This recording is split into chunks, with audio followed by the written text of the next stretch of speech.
Okay.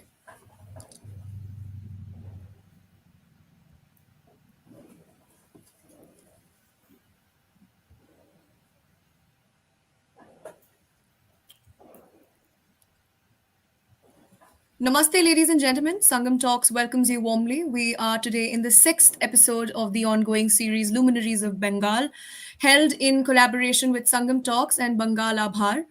Today's episode talks about the scientific dimension of the Bengal Renaissance, which has been, in my opinion, the most important development from the movement.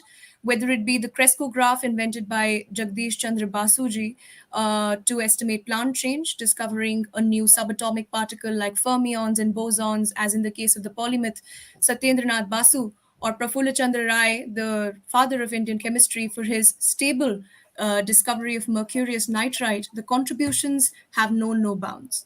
The Bengal Renaissance was diverse and composite.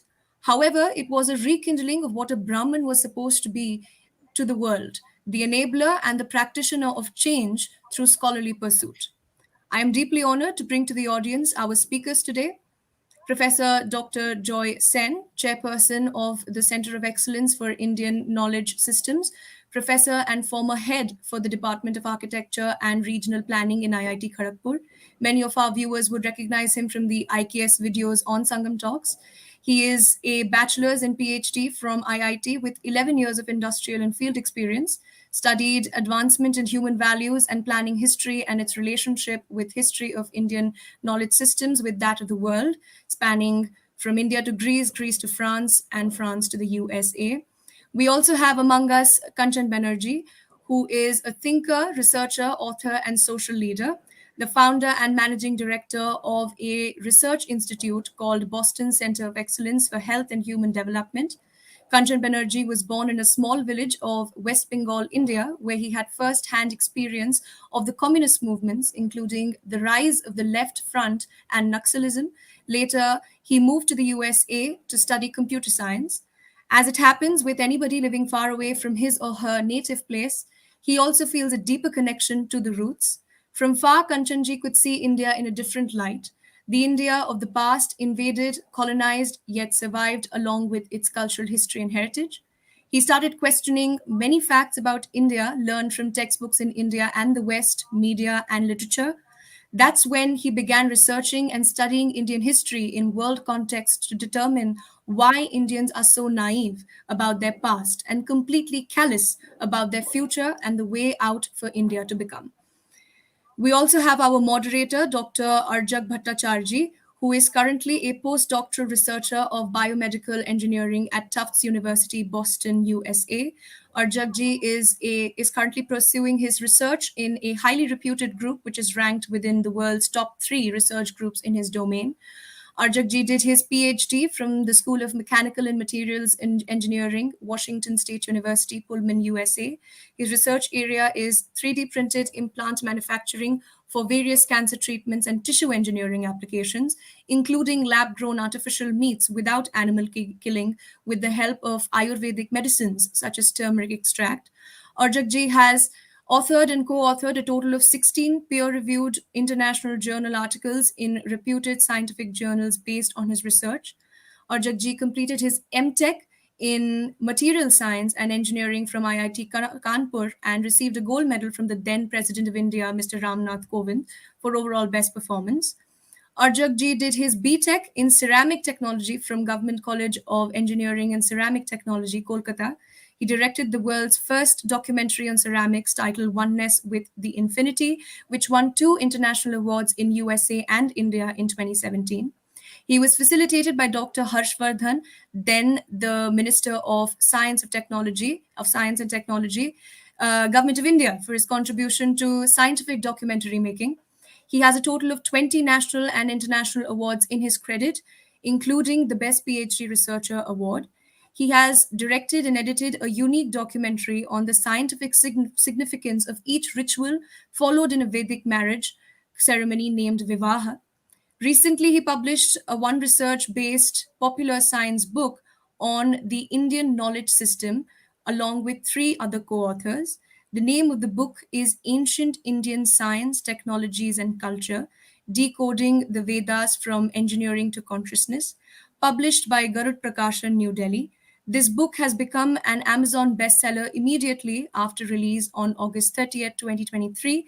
Arjakji is currently serving as the president of Tufts University Postdoctoral Scholars Association. Previously, he has been serving in multiple leadership roles, including graduate school senator during his PhD at Washington State University and head of IIT Kanpur Vivekanand Samiti during his MTech at IIT Kanpur. During COVID 19, he served as a United Nations online volunteer teacher for underprivileged kids in Indian villages. After this very elaborate introduction to our venerable panel, I will request Arjagdi to take over from here. And the book that has been co authored by the venerable panel here will be featured toward the end of the talk. Thank you so much for the introduction, and you introduced us so nicely. And namaskar, everyone. I welcome you all to today's talk. And today's topic is very close to my heart, that is Renaissance in Science in Bengal. So, first we dive deep into the topic. Let me tell a few lines about the context. We all know that India or Bharatvarsha is a country that cherishes peace, truth, love, and harmony and is more than 5,000 years old civilization. Keeping these values at heart, our civilization has gifted the world many ancient texts like the Vedas, the Upanishads, which are directed towards realizing the ultimate goal of human life. We have made tremendous progress in various branches of science, technology, medicine, and whatnot. So, now if I give a few examples that, let's say, from the basic science perspective, if we think about mathematics, Indian mathematicians invented both decimal and binary number system. So now we all are overwhelmed with ISRO's successful launching the vehicle towards the sun, Aditya L1. Do you know it was an Indian scientist, Aryabhatta, who calculated the distance between the earth and the sun? Just imagine. That time we did not have any computer, any algorithm, nothing. And he was the first one who gave the value correctly of pi to 3, very close to 3.14, which was later validated by modern day researchers. And I would also like to mention about physics. We usually credit Newton about the inventor of the laws of motion. While we are not discounting the contributions of Newton, we must remember few hundred years before Newton, it was an Indian mathematician, Bhaskaracharya, who wrote a book named Lilavati and documented these three laws of motion in through various shlokas. So physics done, mathematics done. What about chemistry? We usually credit John Dalton as the inventor of atomic theory. But do you know, about 2000 years back, Dalton, it was an Indian saint, Kanad, who first proposed the idea of atoms as Onu and atoms as Paramanu and molecules as Onu. So these all are basic science. Was there any development in engineering? The answer is yes. Just go to Delhi, you will find the rustless iron pillar. And it was a stunning discovery of Indian metallurgical engineering. And it is only until recently the researchers had developed strategies and they researched the compositions of the iron pillar and they found out why the rustless properties are happening. And it is nowadays followed in many steel manufacturing industries. And we all know about Ayurveda as well. That means science, basic science, engineering, medicine. In all sectors, India has made tremendous progress. Now let us dive into the same context, but with a specific reference to Bengal.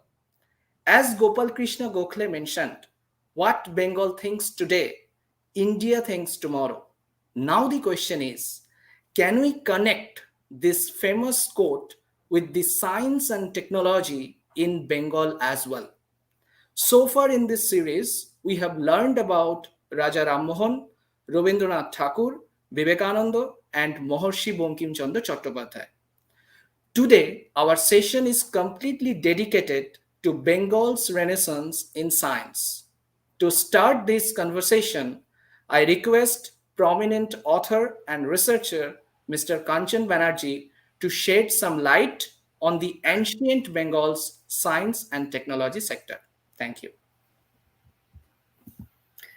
Thank you, Arjak. Namaskar to you all and all the viewers today. Uh, First of all, many thanks to Sangam Talks for hosting this series. And on behalf of Bangla Abar, I want to thank everybody for joining us today, including Professor Sen and Arjak. Bangla Abar means Bengal again in Bangla. Um, our goal is to promote awareness, educate people about Bengal's heritage, culture, history, and so forth. So this series is uh, an example of our effort to create awareness about Bengal. When we talk about Bengal, it is actually the undivided Bengal. Most of you know that today's West Bengal, which is part of India, and today's Bangladesh, which was called East Bengal and then became East Pakistan and now Bangladesh, they were together. And actually, the borders extended all the way to Jharkhand, Bihar also. In any case, the Bengali speaking region, that is undivided Bengal, is the focus today. um, but before I go to that, uh, you all know that uh, the people from around the world were flocking towards India because India was the so called golden bird, meaning the land of wealth. And not only land of wealth materially, but land of wealth knowledge wise also. So much of this progress that India had, for example, according to Madison, India's GDP during the first year of the Common Era was close to 33% of world GDP share, and China and India were, sharing more than 50% of GDP for a long time.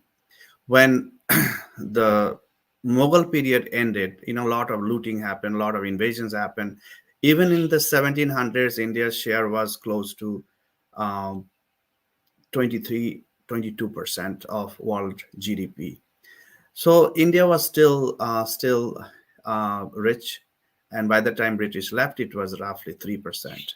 So Britain destroyed whatever was left over after the invasions and occupations. But how did India become so rich and so prosperous? I'm talking about material prosperity. As you know, that we have uh, read that Takshashila, Nalanda, and so many universities, centers of learning, were there in India.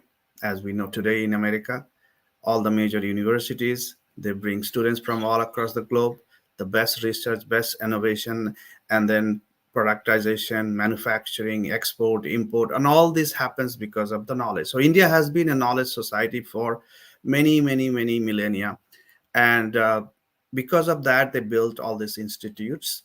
And if you go by the colonist Marxist hypothesis, that these are all were biharas, meaning Buddhist centers of Buddhism and so forth. But people forget that Nalanda had thousands and thousands of books on many subjects beyond Buddhism, Buddhist ideology, and same with Takshashila. During the now I would request um, you to yes. So the today's topic is people of science, galaxy of stars on the Bengal horizon. So next, please. And I will talk about two different areas. Uh, there's part one, part two, and part three. People of science in ancient time and people of science during the Bengal Renaissance. Next slide, please. Ancient times. So we have read in Mahabharata that Bhim, the Pandava brother, Vim came to Bengal. He had some injuries from an arrow and came all the way to Bengal and to the area called Sundarban in the next slide.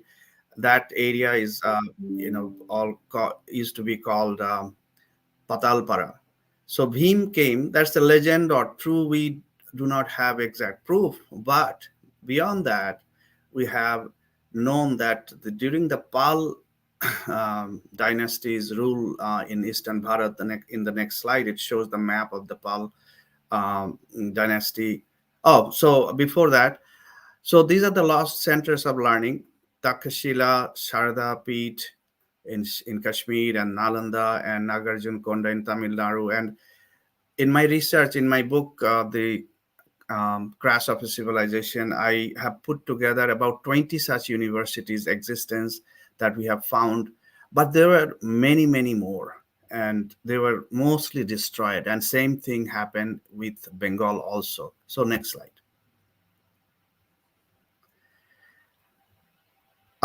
You may have thought of Sridharacharya was a, uh, you know, some sort of fable story, but we know today that Sridharacharya, who was born around 1870 of the Common Era, and he is the one who gave so much into mathematics.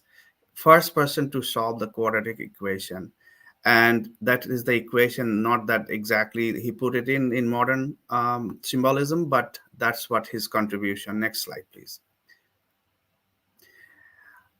So he gave, if zero is added to any number, so zero, how to deal with zero with addition, multiplication, and division. On division, he did not, but also how to deal with fractions and also algebra. And then he also gave arithmetic to us. So this is Sridharacharya in the around 900 Common Era. He is contributing, and he was from born in Bengal. That's the first evidence of modern science, modern day evidence of scientific contribution of Bengal. Next slide, please. So this is the Pala Empire I was talking about, 750s Common Era to 1161, and that's the map. So that from Cuttack, which is Odisha, to the area of today's Bengal, and went all the way up to Bihar and beyond. So that's the Pal Empire, and many kings, especially Gopala and Dharmapal, they established, according to some evidence I found, over 50 viharas or centers of learning. I could only trace few of them, but rest of them are either completely destroyed or not to be found. So next slide. So Vikramshila and Udantapuri, these are the two known universities which are in Bihar, was built by the Pal kings, very contemporary and close to Nalanda. Next. So this is Bikrampur in Bangladesh. This is the Bikrampur Bihara, ruins of that institute. Next. This is Jagaddal in Rajshahi, currently in Bangladesh. Next. Somapura in, again, Rajshahi, Paharpur, Rajshahi, recently excavated. Next. Nandadrika Vihara, that is again in Malda district of West Bengal. Next. Bhasu Vihara, and this is in Bogura, Bangladesh today. Next. So those are the institutes during the Pal, the ones we can trace right now, but there were many more, I assume, based on some of the references we have. And during that time, these are the famous people of science were born. Shubhankar Bigham Das, he invented, different ways of calculations. Chakrapani Datta, who was known as an Ayurveda Acharya, and he wrote Chakra Tattva Pradipika and few other books related to Ayurveda and health. Next. Acharya Vangasena was a royal physician in Pal court, narrated Chikitsa Sangraha. Gadadhar Vaidya, he composed commentary on Sushruta Shastra or Samhita. Shramana Vidyadhara worked on firearms and cannon technology during Pal era. For just to mention that we read from colonial history that It was in the south. First time the rocket was invented by the people of Tipu Sultan and others. But Shramana Vidyadhara was much, much earlier. He is credited to have actually worked on firearms and cannon during that era. Much details are not to be found yet. I'm doing my research, and hopefully someday I'll find out more exact timing of their life. But as of now, we have some rudimentary information about these great people. Next slide. This is the last, Acharya Surapala. He not only did research on the plant physiology and medicinal plants, he actually wrote this treatise called Briksha Ayurveda, then Shabda Pradeep. So these are for both treating plant diseases as well as human diseases using plants. And then he also did Loha Sarvashva, which is basically metallurgical writing on metallurgy. So these are the great scientists of Bengal in those days.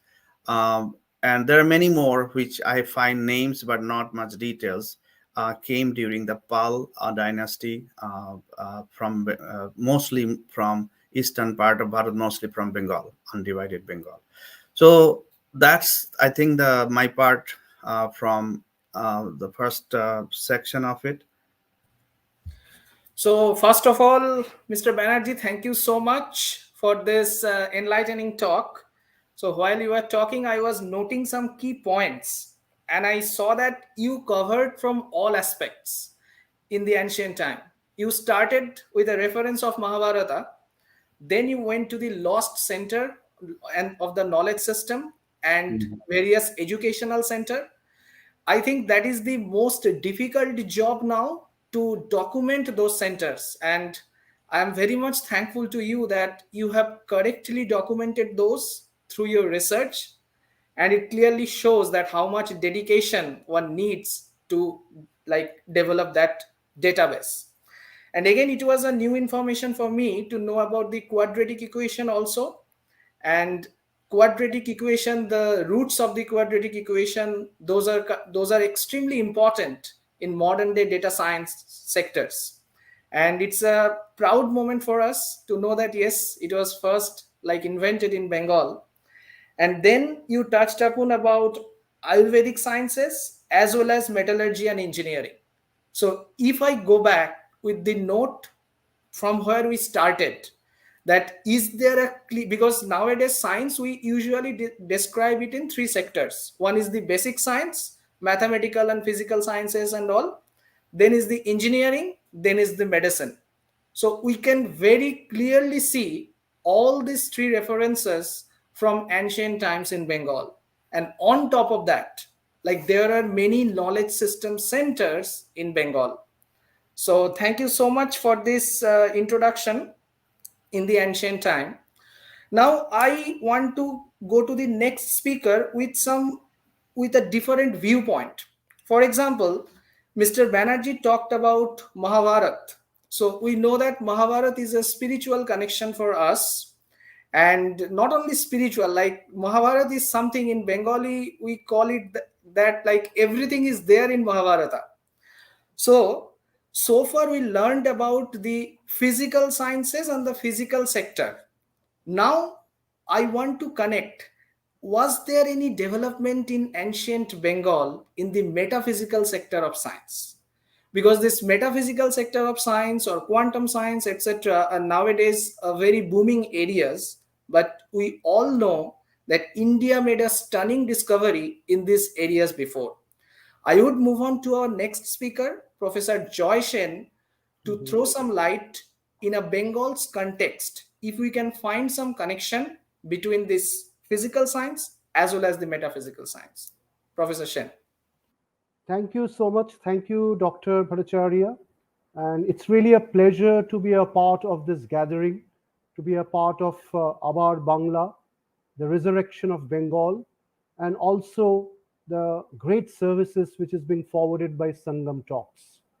I just followed the footsteps, and I am following the footsteps of a wonderful and systematic presentation by Kanchanda, Sri Kanchan Banerjee. And I think his presentation has really given us a very strong backdrop, starting from the ages of Mahabharata. Let this slide be there for some time. But much before the Mahabharata, the age of Ramayana is synchronous with the history of Bengal, because the story of Ramayana begins with a sage who even exceeds the capacity of the seven sages like Vashishta, Bamdeva, and Agastya. The name of that sage is Rishyashringa Muni, and he comes from the Anga Desha, which is undivided Bengal and a little bit of Bihar that we call today.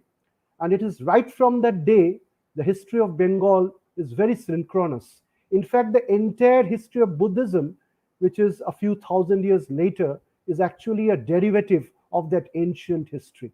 So that is a topic which deserves a separate discussion. And then Bengal comes again and again in history. It comes in the books by Megasthenes and Arian, the Indica, and the armies of Alexander come all the way inside Bengal, including Megasthenes and Indica, and they have talked about a great ancient port, a very vast, fertile agrarian background, and rich collection of cities and regional systems, which they called Ganga Hriday. And it is again rementioned in the Periplus of the Erythraean Sea, which is about the time of Jesus Christ. And it comes out again 1,000 years later when Al Biruni visits India, and he calls that Ganga Shire. So, in other words, we get an uninterrupted history of Bengal. Now, given this background, I like to focus on a certain larger and a slightly deeper angle of science, which is very unique in this eastern portion of India, where the Ganga comes from the Himalayas and joins the sea, the famous Ganga Shire, which is mentioned by Al Biruni, or the Ganga Hriday, or what we call the Sagar Sangam. But I'll take a little bit of a wit and a humor right here, which really brings us to Bengal so much. I think people all around the world right now is really enjoying a movie in the halls, which is Oppenheimer. And with Oppenheimer, all of a sudden the global crowd, the global intellectual crowd, and even the ordinary crowd of any nation in the world is exposed to the huge explosion of science and technology, which took place roughly 100 years back in Europe and finally in the United States of America, and definitely in other countries. So Oppenheimer was a man who was very intimately related with the histories and the deep philosophies and the cosmological constructs of India. In fact, he was trained by a teacher in the University of Berkeley, California, and through that he developed his interest in the Meghdootam by Kalidas and also the Bhagavad Gita. So when the baby or the miniature atom bomb was exploding in the Los Alamos and finally on Hiroshima and Nagasaki, Oppenheimer had no other books but to compare the nuclear explosion and the release of atomic energy to those beautiful lines that comes from the Vishwarup Darshan Yoga. That is absolutely fantastic. He had no other books but to compare the lines from the Bhagavad Gita. And his whole life, if you look, starts with Werner Heisenberg in Germany, with Professor Ernest Rutherford, who is also intimately related with Professor C.V. Raman, coming a few decades later, and then with Professor Albert Einstein, Sir Albert Einstein, who is denoting another great advent of Indian metaphysics, Indian cosmology, and the Indian advent of science. So let's move on to the next slide, and it will become very clear with the next slide what exactly is Bengal, what exactly is undivided Bengal. Much of science that we deal with, much of scientific constructs that we look up to based on the Newtonian or reductionist science is actually a forward linkage of time. That means you're doing something right now and then you shall be doing something later. So it's a connect from the present to the future. It's called the forward linkage in time. But with the rise of quantum mechanics, quantum physics, and the quantum mechanics in other areas like quantum chemistry and quantum biology, and definitely quantum electrodynamics, the times of Richard Feynman, and of late quantum cognitive sciences, which is entering the area of molecular biology and neural sciences, we get a striking similarity between the latest of Western sciences and the highest sciences which has come out of Bengal, which is just not the yogic, Vedantic standpoint of a worldview where you transcend the worldview and go beyond, but there is also a parallel worldview where you come back from the transcendental point into this universe and everything becomes an extension of the absolute itself. Now, this is something which is very powerful about the science that evolves in Bengal. I'll make it very simple, and it has been made evident by the marriage of the transcendental with the immanent, by the marriage of the Purusha and the Prakriti, by the marriage of the Shaiva and the Shakti approach to Indian spirituality. And it exploded in the last 1 century with the great spiritual personality of Sri Ramakrishna, and finally extending to the lives of Swami Vivekananda and also Sri Aurobindo. Now, here in Bengal, you get this two connections of time, one going beyond the universe and one coming back into the universe. So this double intender of science, which is called causality and retrocausality, is also the spiritual science of Bengal, where you combine the Brahman, the absolute, the transcendent, with the immanent, which is Brahma Shakti. And this is the foundation of the gospel of Sri Ramakrishna. And what I'm going to talk about in the next few slides is exactly this. Now, this is something which is very special about the science which emanated out of Bengal. And that is why you shall be seeing that Heisenberg came all the way to meet Gurudev Rabindranath Tagore. And in the next year, 1930, Albert Einstein invited Tagore to his Berlin home. Let's go to the next slide. So with this background, the first light of Bengal's youth force was Swami Vivekananda. And somewhere a few months before 1893, the two masterminds, that is Swami Vivekananda and Sir Jamshedji Tata, was making a common ship journey from Yokohama in Japan to Vancouver in the western coast of America. And they were at large discussing about the synthesis of Indian spirituality and the modernization of India based on the advent of the West, on the modern principles of industrialization. I think you all know the friendship between Sir Jamshedji Tata and Swami Vivekananda charged the scientific galaxy of India, because Homi Jahangir Bhabha was born out of Jamshedji Tata, and then the whole lineage up to the time of APJ Abdul Kalam through Vikram Sarabhai comes from that common point, which is Swami Vivekananda. So this is the point of India's modernization and India's industrialization. And Swamiji very succinctly said that the eastern fields of India are rich in minerals and the southern population is intellectually advanced, and Bombay could be a possible place for advanced research. And that is precisely the basis of the Tata Mines and TISCO and Telco in the east, and Indian Institute of Science, Bangalore in the south, and TIFR, Tata Institute of Fundamental Research, on the western coast. So with this background, next, when Swamiji enters Chicago on the first day, and he wins the mind of thousands of Americans with his clarion call and a voice to voice, a soul to soul connect in his speech and deliverance.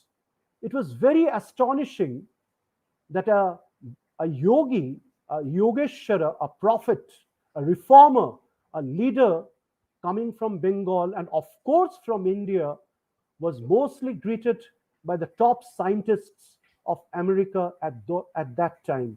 And this was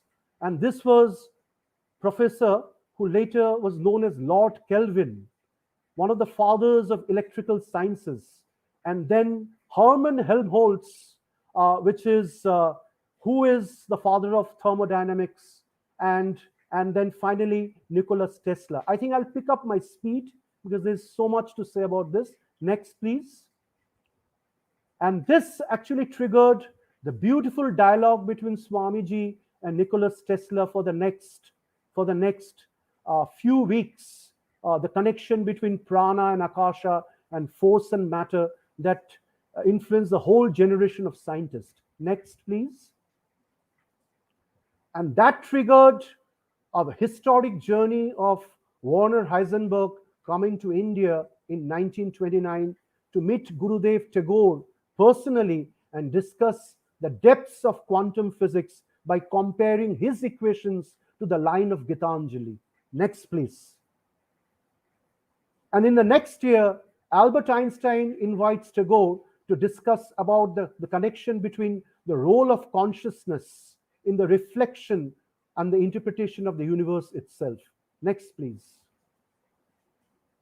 And that led to the historical turning point, which is the 2022 Nobel Prize in Physics, where the two arrows of time, which I said in the beginning, the causality and the retrocausality, the connections that sprung from the ideas of the microsciences and the macrosciences, the connections between Satyendranath Bose and Albert Einstein, the connections between Niels Bohr and finally Richard Feynman and John Wheeler, leading to the team of Alan Aspect recovering the Nobel Prize on Quantum Physics in 2022, has a deep connection not only with Indian spirituality, but the two sides of Indian spirituality, especially of Bengal, which is yoga and tantra taken together.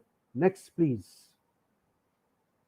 So very recently, this has been recognized. And 2004, Dr. Anil Kakotkar, the chairman of Department of Science and Technology, was invited by Robert Eimer of CERN, world's top center of particle physics, to donate Natarajan as the symbol of cosmic science and cosmic dance, the mandala of time and space, as a recognition and a complementarity between the depths of Indian spirituality in the internal laboratory of human mind and the depths of quantum physics in the external laboratory of algorithms and machines. Next.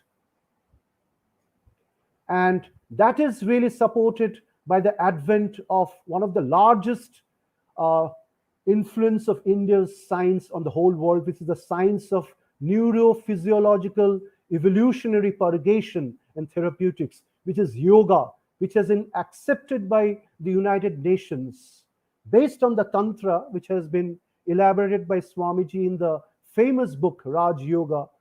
And this recognition has come from the United Nations, the UNESCO, in the year 2015, 17, and 19 as world's largest intangible heritage. Next, please. And with this, I'm almost coming to the end of my part one. And this is what happens. It is very hard to explain this slide within 1 or 2 minutes, but the impact of Swami Vivekananda has really influenced the extension of Bengal science, the force of Bengal youth power. On the top, you see Andrew Whitehead, Bertrand Russell, and Nicholas Tesla. Below, you see left Ilya Prigogine and Manfred Wegener. And like that, on the extreme right, below, you see Abraham Maslow and Ken Wilber, the science of Sri Aurobindo, the hierarchy of minds becoming the hierarchy of needs. The whole evolutionary spirituality of Andrew Cohen, which comes from the science and the synthesis of yoga and tantra, straight from the gospel of ancient Gorakshanathji of Bengal to the times of Sri Ramakrishna in our own times. Next, please. So with this, I stop with part one, and I hope we'll have another discussion after this. Thank you so much, Professor Shen, for so nice introduction. Because the topic I requested you to focus is, of course, not an easy topic, because we all know it is until recently that modern science had started looking for a connection in the physical level as well as the metaphysical level. You summed up that excellently, very nicely, and more importantly, with specific reference to Bengal. For example, I just want to mention a few things, sum up a few things you mentioned. You started with the Oppenheimer movie, and then because it's a burning topic now, and then you connected this with the science of consciousness, the science between the Purusha and Prakriti, and then you moved on to Vivekananda and Ramakrishna Dev's contribution towards science. It is, of course, an unexplored area of research because many of us, we see Swami Vivekananda or Ramakrishna Paramahansa as a spiritual leader. But you connected that part with science of consciousness very nicely. And for our audiences, I would just like to mention like the interplay between the physical science and metaphysical science is one of the most advanced areas of research across the globe. And across the globe, many government organizations or like private funded institutes are promoting this type of research. I'd like to say two, three examples. For example, Mr. Kanchan Banerjee and I, we both currently live in Boston and hardly about like 15-20 minutes drive from Harvard University. And Harvard has a particularly designated sector called Harvard Divinity School, where they study about spirituality. And the overall philosophy to bring this divinity school under a reputed university of Harvard is to find these connections. And nowadays, government of India has taken a pivotal role in promoting Indian knowledge system across various IITs. And Mhm. here again, you see, yeah, Professor Shen. Yeah, and this is such an interesting discussion which you are forwarding to the entire audience. I'd like to mention back in 1987 when I was in Iowa State picking up my two master's degree, I got a copy of a very important book published then, which is known as The Tao of Physics by Dr. Yep, Fritjof Capra. yep, And it was presented to me by an American professor who opened the doors to the bridge and the synthesis and the marriage between the depths of Indian spirituality on the one hand and Western sciences on the other hand. I just wanted to tell that in this context. So no, that was absolutely, that you are was that was absolutely that right. was yeah. So that was the beginning of Indian knowledge systems in my little life. Yeah. That's great. That's great. And we are, of course, thankful to you because you took a lot of important roles to promote Indian knowledge system, not only in India, but also across the globe. Thank And you. so, yep, yes, Professor Shen. No, that's yeah. Please carry on. Yeah, Yeah, yeah. I'm done.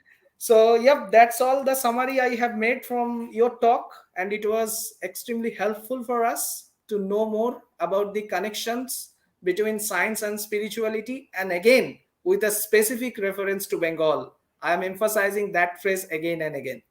Now we'll move on to, In yeah, fact, yeah, yeah. please go ahead. I just wanted to mention. In fact, I have yeah. So in fact, I did not enlarge at all on Sri Aurobindo because his thesis, "The Life Divine," entered the United States in the 1950s with Dr. Haridas Chaudhary, and that expanded into the American Institute of Integral Sciences, then the Californian Institute of Integral Sciences, and finally the Esalen Institute at Big Sur, California, where all these young boys were tutored and also girls. Two of them were like Abraham Maslow and Alan Watts, who changed the ideas of Americans on Indian spirituality. And then Philip Goldberg wrote that famous book, The American Vedas. The American Vedas. Yep. Thank you. Yep, that's great. Yep. So now I would move on to our another speaker, Mr. Banerjee, for the next part of his talk to enlighten us. Thank you. Thank you, Arjak.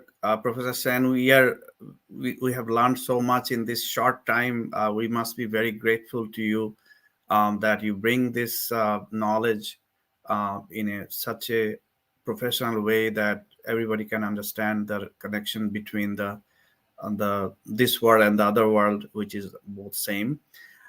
I cannot resist, Arjak. I know it is not planned, but I would request for about 90 seconds to actually, since Professor Sen triggered my thoughts, to mention what some of the top physicists he has mentioned about Indian spirituality. I'll just quote few of them, like it will be probably a minute and a half. First of all, he mentioned about Professor Capra, who wrote this book, The Tao of Physics.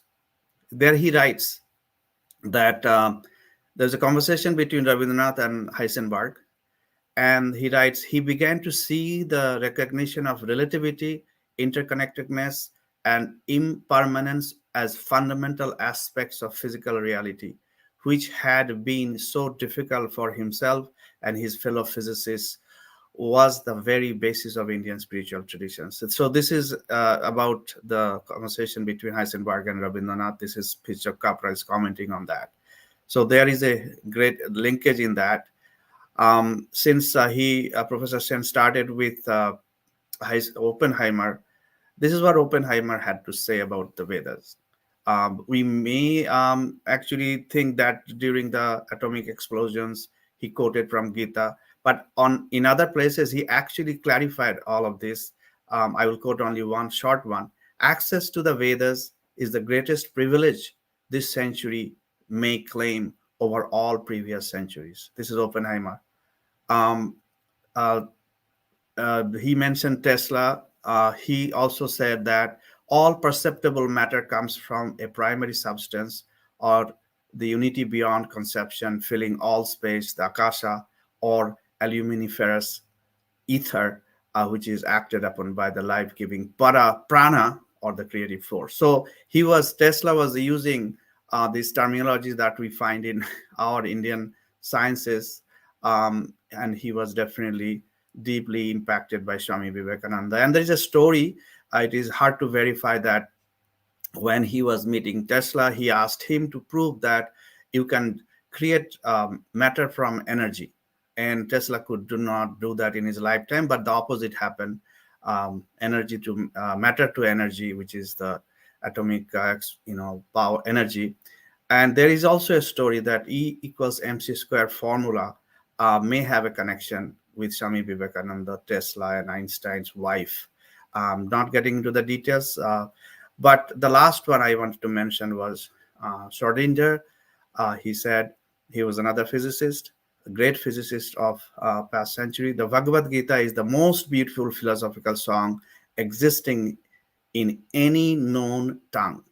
And finally, Heisenberg, he said in Uncommon Wisdom, in one of the books, uh, he says that quantum theory will not look ridiculous to people who have read Vedanta. This is Heisenberg is saying. So anyway, so these are some of the, a little bit diversion, but I just could not resist Professor Sen to quote, though it was not part of the original presentation. I wish I could have slides on that, but that's fine. So now I move on to the next section of this presentation, that so-called Bengal Renaissance. I just wanted to mention that in 1757, East India Company and Clive, they came and had this Battle of Plassey and slowly took over India in next few decades. But 100 years after that, 1757 to 1857, the first war of independence happens, the so-called Sipai Mutiny.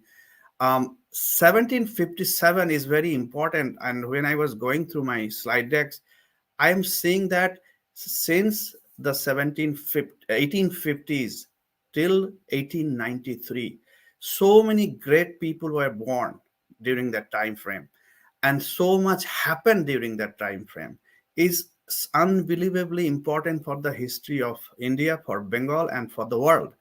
And so move to the next slide, where I,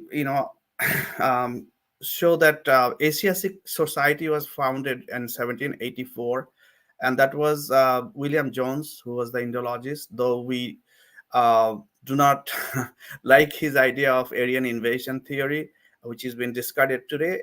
But I don't blame him. In those days, the reference, evidences were so little that he assumed that. But we know that Aryan invasion has never happened. But having said that, he had very keen interest in doing good things in India.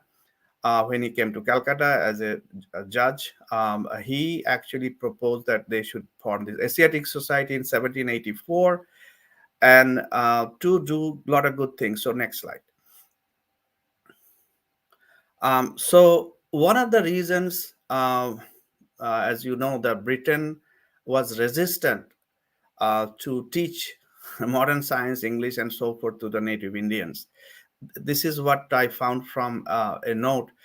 Someone from the East India Company says, we had just lost America from our folly, meaning America became free in 1776. We have lost America from our folly in having allowed the establishment of schools and colleges, and that it would not be due for us to repeat the same act of folly in regard to India. So they were resistant to give any education, anything good to India, but they had no choice. There, William Jones contributed actually towards the education of people in Bengal to begin with. Next slide. So 1774, when the Asiatic Society was launched, he said, discourses on the institution of a society for inquiring into the histories, civil, natural, and the antiquities, arts, sciences, and literature of Asia. That was the purpose of Asiatic Society. Next. So this is you won't be able to read, but I found this October 29, 1885, an article in Nature magazine. And it has an article called A Century of Science in Bengal. So I was very interested to read that. It's a short essay, but very interesting revelation in the next slide. The report wrote, the bounds of its investigations will be the geographical limits of Asia, and within these limits, its inquiries will be extended to whatever is performed by man or produced by nature. And at the end, it says that this is divided into three parts. History of the society was by Dr. Mitra, its work in archaeology, history, and literature by Dr. Wernel, and the work in nature of science by Babu P.N. Bose. I don't want to get into detail. You can actually, once it is recorded, you will see, you do a search on these people, Mitra and P.N. Bose, you'll find a lot of information happen. So it was 100 years after the Asiatic Society was formed. This was a report. A lot of work was done in between. Next. So Raja Rammohn Roy, we call him Rajarshi also because he was a visionary. People misunderstood him, and we are trying to show that he was literally a visionary, a rishi, and also a person of great authority to propagate Indian knowledge system. He wrote a letter. Most of you probably know that he was not for using Sanskrit as a language of learning. Not that he was against Sanskrit. He actually promoted Sanskrit in different way. But he said that during that time, India lost all its knowledge systems due to the invasions and occupations. We lost all our institutes. So we need the modern science to be back. The modern science was then in the West. And he wrote to, at that time, the Governor General Amherst, that we need to do a lot of work for the cause of scientific education in India. And in that letter, he wrote in the next slide, as the improvement of the native population is the object of the government, it will consequently promote a more liberal and enlightened system of instruction, embracing mathematics, natural philosophy, chemistry, anatomy, and so many other things. So he requested him to give 1 lakh rupees to providing a college furnished with necessary books, instruments, and other apparatus. And that letter, unfortunately, was rejected. He never got the funding. So he is the Renaissance man of modern Bharat. and he then said, he got so frustrated, he said, you know what, I want to do something on my own. So the man was so much talented, from translating our Upanishads to many of the scriptures, and so much of social welfare system, social work. He also got into science, and he foresaw that if we don't catch up with the West in science and technology, India is doomed. It would be perhaps like Afghanistan today if that was not the case. Next slide. He then himself wrote treatises on geography, astronomy, and geometry, and school book society, in the school book of society. And then he published Sambad Kaumudi, which was a newsletter, and wrote essays on light, echo, property of magnetism, description, but whatever knowledge he had access to, he was writing mostly in Bengali for the people of Bengal and India. So this Renaissance man created something that legacy continues. The IITs, the IIMs, all the medical schools, all of this has happened because this man's vision that we need to bring technology and science from the West again. Next, please. So go ahead. So Swami Vivekananda, Professor Sen touched upon a lot. He has influenced not only the Western scientists, but also Jamshedji Tata and many other people, which is not all recorded today. But one person he influenced in a different way, that is kind of most of the time we forget. He trained someone who's a foreigner who comes to Bharat, and Swamiji instructs her to take care of political revolution, arts and sculpture, to restore, and then finally science. And that was none other than, next slide, Sister Nivedita. So Swamiji was born in 1863. Sister Nivedita was born 1867. She comes from Ireland to India as a disciple of Swamiji. And Nivedita works constantly with the contemporary people of science as well as the revolutionaries in political sector. So two revolutions were happening at the same time in Bengal. Political, of course, spiritual, Professor Sen already talked about. Ramakrishna Paramahansa Dev came, the spiritual revelation, and after that, Swamiji Aurobindo. But Sister Nivedita was also working with both sides. Of course, she was part of the spiritual revolution, then political revolution, and the scientific revolution. And I'll show you, hopefully I'll have time to tell you more stories about Sister Nivedita's involvement. So next slide, which is Rabindranath. Again, he is born in 1861. I mentioned after 1857, a lot of things happened. And this Rabindranath is already, we talked about his interactions with Einstein, Heisenberg. He worked very closely with Jagdish Chandra Bose and few other scientists, Praful Chandra Roy. And recently, we found out that the recommendation letter for Bikram Sarabhai to the Oxford University was written by Rabindranath himself. So his keen interest in science was so much that in the last session of, I think, episode 5, we had Rabindranath, and there we discussed in details Rabindranath's role in many things, including science. So J.C. Bose will travel with Rabindranath, and Rabindranath will say, tell me what is latest in science, tell me one story, and I'll write a poem for you. That was the relationship with this. So these are the great people, Swami Vivekananda, Rabindranath, and Sister Nivedita. This trio actually has impacted Bengal and science of Bengal and science of India so much, which is immeasurable. Next slide, please. And this is Acharya Jagadish Chandra Bose. And I don't want to speak much because I think Professor Sen is going to take up this from here. But we know that before Marconi, Italian scientist Marconi was given the credit for discovering radio. But actually, earlier than that, Jagadish Chandra Bose was the first one to invent the radio waves. And finally, he has been recognized by world's large engineering organizations. And I was surprised to know that there's a crater on Moon, in the context of lunar mission, one crater is named after Jagdish Chandra Bose. One more point I want to make, that this the colonial historians and the communist historians, they anything to do with India's heritage, India's great past, uh, they did not try, they tried to hide all of those.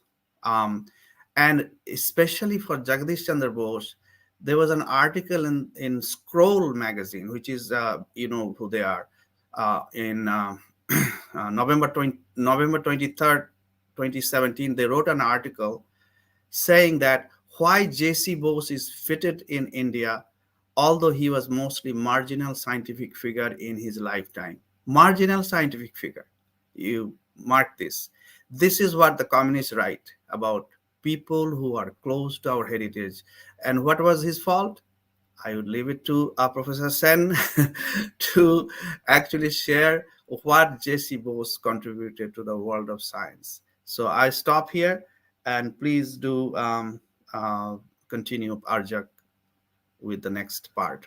Thank you so much, Kanchanda, again for this enlightening talk. And so I was just again summarizing this part, and now you talked about the Renaissance period. You started with William Jones, Asiatic Society, and in this part of the talk, the most interesting part that I found was the 1885 Nature magazine article. And let me mention to the audiences that Nature is the considered as the best scientific journal, and they actually started their journey as a popular science magazine. Then they slowly like started publishing on scientific results and all. And for any researcher, if we can have one Nature paper in our whole lifetime, we will consider blessed. And it is, of course, a proud moment for us because you found out an article at 1885 totally focused on Bengal science and technology. It's an interesting work and it's a great thing.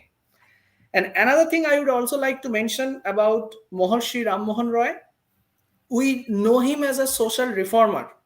But from your talk today about science, particularly with scientific funding and as well as writing books on astronomy like the school books, etc.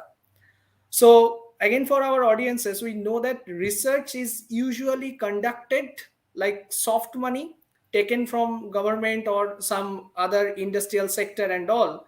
So funding a research is equivalent to doing a research, if not more important than doing a research.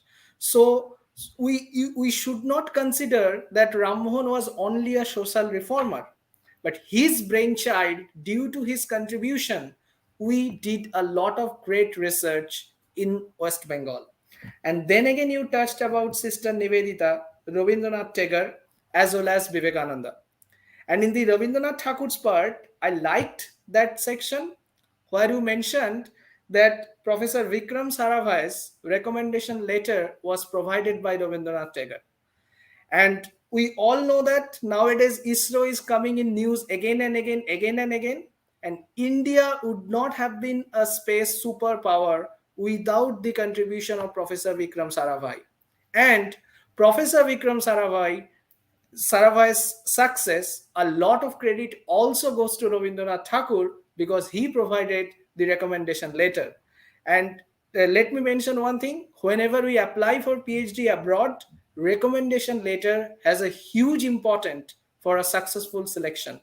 So that means we can connect Rabindranath Tagore's poem not only to science, not only to spirituality, but his contribution was there in making the man who shaped India's space sector. So, and the last thing, you talked about J.C. Bose, and you mentioned there how many left ideologist historians they framed it negatively, and particularly I noted the keyword that marginalized scientific figure. So, my counter argument to those respected historians are, so Sir J.C. Bose was a versatile genius. He had expertise in biology, physics, as well as botany. So that means two completely opposing sectors of science, like not opposing, different sectors of science. One is the biological science, another is the physical science. Nowadays, we talk a lot about interdisciplinary science. So here you can see this man has expertise in everything. And Yes, botany, yeah, please. botany also, the plant science. Yeah, plant science, exactly. So that means what left? So nowadays we are talking a lot about promoting interdisciplinary science, that we need researchers. For example, my field, material science, is an interdisciplinary field. We need people from engineering, we need people from biology, we need people from physics and chemistry. But here, one man, he has expertise in all of that. And that's a proud for us. Now I would request Professor And Shen. before Yeah, yeah. Yes, one more Kanchana, please. thing, so he could be called a marginal science genius. Most of the tools that he used for his experiments are not bought from the market. He Yep. bought, used and discarded machines from here and there, and kind of from scrap material he used to build his own tools. That itself was a genius work by Jagadish Chandra Bose. He didn't Yep. have money. He always had problem with funding, but he did not stop. He created his own tools by himself. Yep, yep. That's a great point you touched, and we feel proud that Jagadish Chandra Bose was born in Bengal, worked in Bengal, and contributed for our country. So, with this note, I'd request Professor Shen to throw us some more light on Jagadish Chandra Bose and other scientists in Bengal. Yes, so if I have that slide, which is, I think, slide 12, I can start from there. Yeah, thank you so much. So I think Kanchanda really expanded and deepened on the entire setup of Bengal's science and technology and the contribution to the larger Indian fabric and as a whole. And this was really a turning point, something that we have to understand, because as I said before, and I'm saying it once more, because it was in Bengal, uh, the two faces of Indian spirituality. One is that of Vedanta and yoga on the other hand, on the one hand, and Shankho and Tantra or Tantras on the other hand were synthesized and combined. And everybody from Sri Ramakrishna to Swami Vivekananda, and especially the life and legend of Sri Aurobindo, became a living expression of that.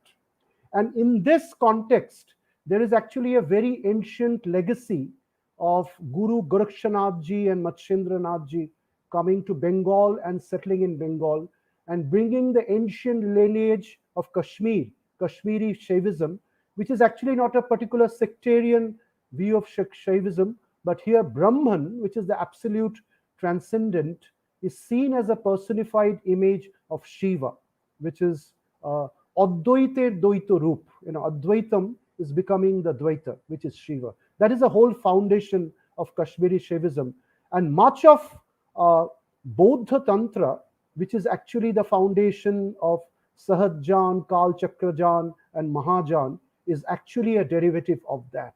In fact, the whole body of spiritual, cosmological, and scientific literature is embodied in this one capsule of the synthesis of yoga and tantra.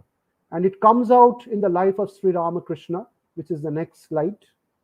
And someday in Dakshineshwar, this was the year 1885, and Sri Ramakrishna had taken on his body, the load of the whole creation, and he was about to leave his body.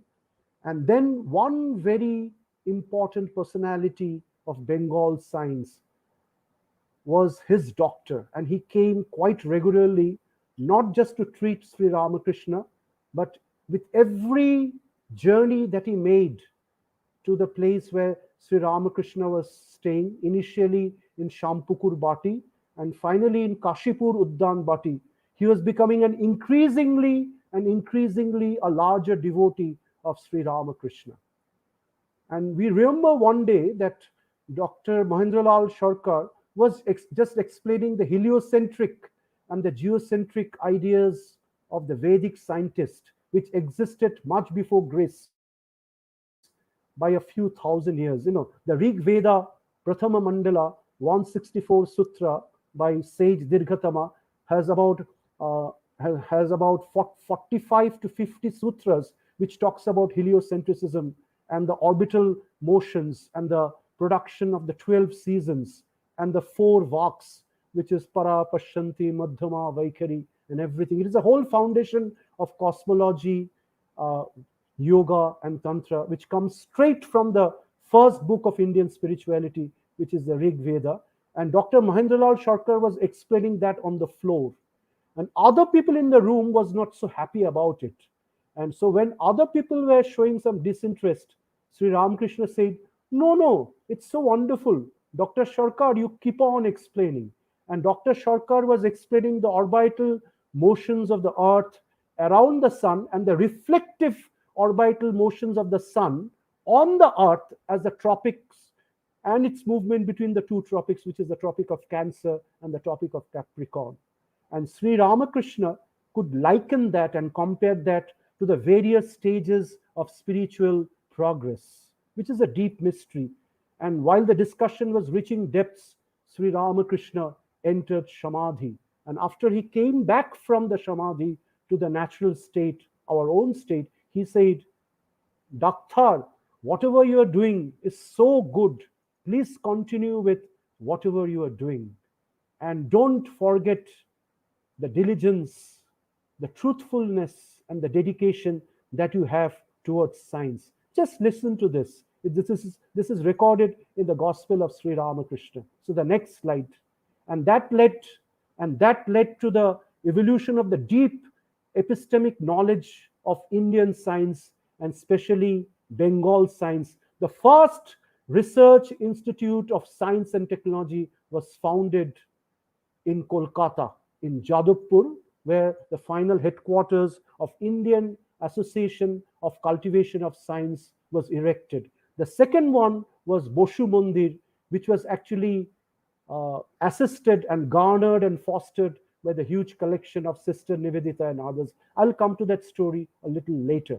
And it was in this research institute, a few decades later, for probably one of the last brilliant scientists that Bengal had ever produced at the time of independence and slightly before that, Sir C.V. Raman joined as a young researcher. So you see the contribution of India's science and technology, starting from Asia's first Nobel laureate, that is Gurudev Rabindranath Tagore, to the next Nobel Prize in Science and Technology, which is C.V. Raman, that is all sprouting and exploding from the House of Bengal, and Sri Ramakrishna visiting Jorashakor Thakur Badi and meeting Debendranath Tagore and actually meeting Rabindranath, a fact which has been proved by research. So there is a huge story behind this, but I just shared a little tip of the iceberg. Next slide, please. So with this, the first research institute was created, where the relationship between the larger universe, the macrocosm, and the smaller universe, the microcosm, was initiated, which was inspired by Sri Ramakrishna. Next slide, please.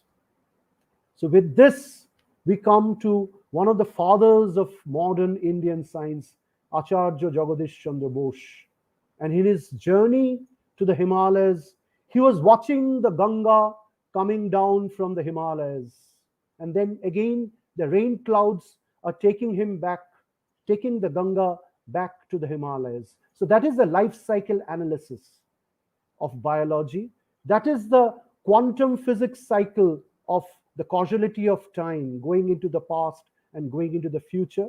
And that is also the thermodynamic cycle of physics, which is the Carnot cycle. So Acharya Jagadish Chandra Bose could see life, physics, biology, and spirituality in the movement of Ganga and in the forms of the initial clouds and the later clouds, which is the Purva Megha and the Uttar Megha of Samaveda, the two Archikas, which poet Kalidas converted into Megdutam. And I think you all know that again brings us to Oppenheimer, because of the 3 or 4 books of Indian spirituality which made Oppenheimer absolutely an Indophile. One was Kalidas's Meghdootam. And in the Meghdootam, the cycles of the clouds going to the Himalayas, to Kashmir, and coming back to the city of and to the coming back to the city of Ujjain, inspired Oppenheimer to look into the retrocausal and the causal forces of fission and fusion.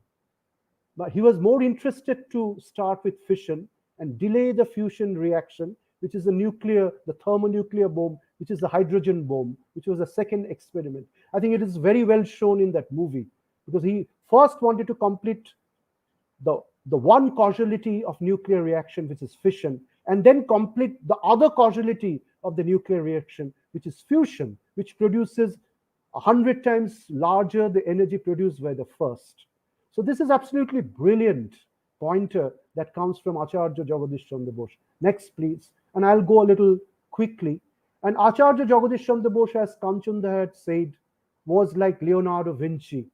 I mean, he is a man in whom, I should put it this way, which is actually the symbol of yoga. The left side of brain, which is analytics, mathematics, and machine learning, is connected with the right side of the brain, which is philosophy, music, meditation, contemplation, and deep spirituality. So he stood as a figure between the deep intrinsic side of Indian spirituality on the one hand and its external manifestation into the various domains of sciences on the other hand. I think his works from plant sciences to microcrystallography and the macro radiophysics to microelectronics was absolutely brilliant and unparalleled at a time when the rest of the world was yet to grasp what he was saying and what he was doing. Next slide, please. Next slide, please. Yeah. So Acharya Jagadish Chandra Bose came up with the famous crystallograph, and he came up with an interface between physics and biology, which is the science of biophysics.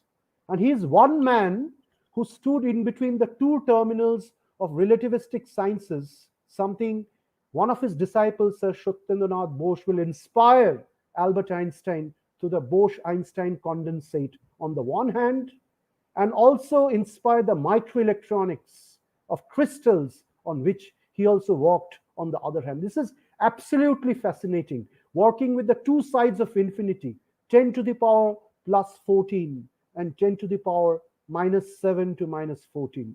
This is absolutely brilliant.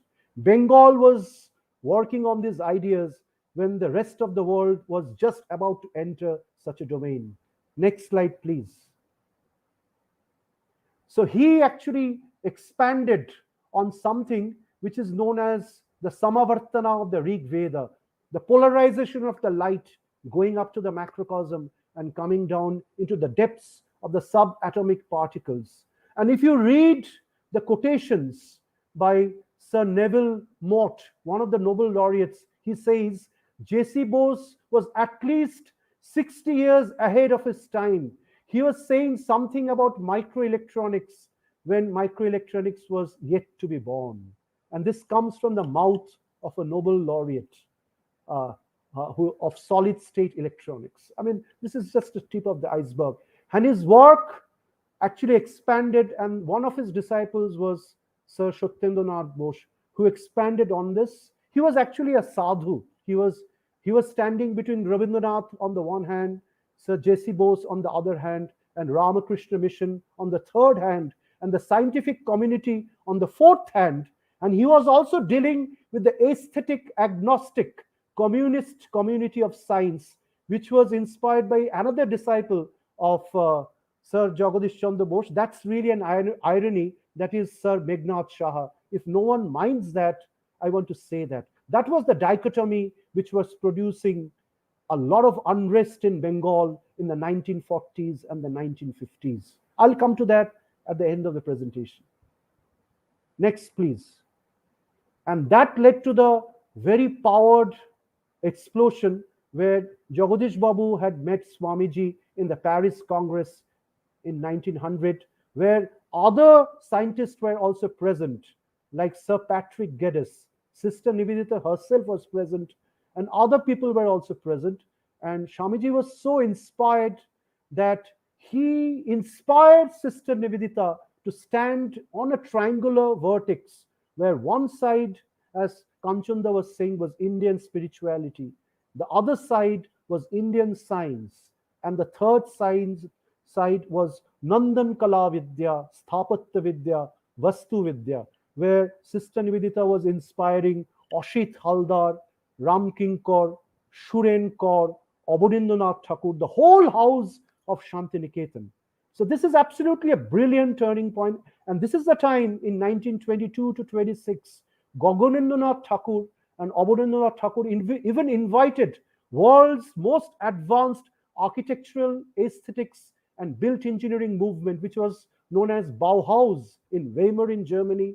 And during the Second World War, it was transshifted to Harvard University. And Le Corbusier, Marcel Breuer, Walter Gropius, they founded the Harvard Graphics Arts Center.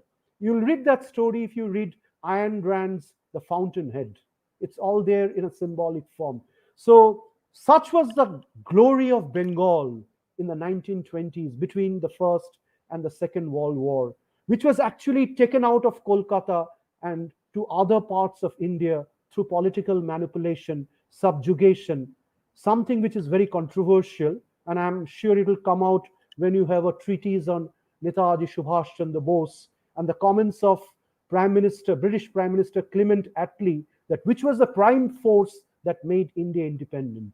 And Clement Attlee, without any hesitation, said it was Bose and Bose alone which made India independent. There is no other cause, because he trembled the British Empire. Anyway, so let's go to the next slide. So this is actually one of the most profound slides. It took a lot of time to get. I mean, here you find the three brilliant people, and Acharya Brajendranath Shil, a scientific historian who was the classmate of Swami Vivekananda, and Acharya Prafulla Chandra Ray, who was also mentored by Lord Kelvin and other scientists, and Sir Jagadish Chandra Bose. This was the three brilliant scientists from Bengal coming together in Christ College, Trinity College, and other colleges of England, and then coming back to the country and serving the country for the next few years or the next few decades. In this context, which is not there in this slide, one of the most important contributions of Sir J.C. Bose was towards bioscience and more to biotechnology, where one of the distant niece of Ralph Waldo Emerson, Gertrude Emerson, inspired young botanist biotechnologist Dr. Boshishwar Sen, under the auspices of Sir J.C. Bose, getting funds by the help of Sister Nivedita to open up the first biotechnological center in Kumayun in Almora. So this is the first biotechnological center of herbal medicine that inspired all the other multinational corporations in the years to come, like Syngenta, like Himalayan Drugs, and many others. Okay, let's move on. So this is the brilliance of Bengal. And one of the most hidden facts, if you look at this picture, everyone has seen this picture, you see the legacy that Sir J.C. Bose leaves. On the top, you see Devendra Mohan Bose. I'm just focusing on him. He is the person who opened up the first scientific commission, which led to the foundation of what we call the CISR and the Department of Science and Technology today. Satyendranath Bose takes over the other side. Meghnad Shaha takes over the third side, and he galvanizes the planning commission under the leadership of Netaji Subhash Chandra Bose. And then finally, in the sitting on the right, you see Sir Gyan Chandra Ghosh, the first director of the first IIT of independent India, which is the Indian Institute of Technology, IIT Kharagpur. Its first director is a direct disciple of Sir J.C. Bose. So this is the brilliance of the contribution of Sir J.C. Bose. We are not talking about a person. We are not here to eulogize the statue of a single person.